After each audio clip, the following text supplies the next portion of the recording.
Hi there, this is Amy from Amy's Garden Jam and Grounded in Maine podcast. I am just giving you a quick little preview or sneak peek into how jam is made, or how your jam is made if you are purchasing Amy's Garden Jam.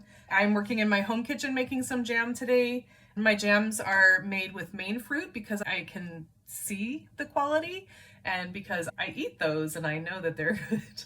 So Maine fruit, except for citrus, of course. So it is really just fruit, pectin, which is fruit pectin, lemon juice, and sugar. For the most part, that's all that there is. There are no chemicals, there are no preservatives.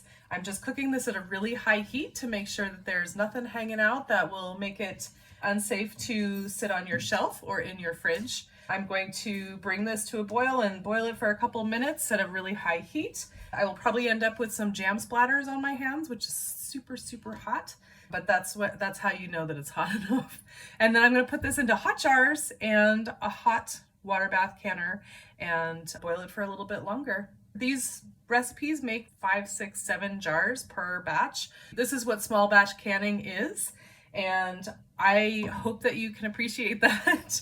I really appreciate you buying Amy's Garden Jam and supporting this small business, and I hope you enjoy your jam.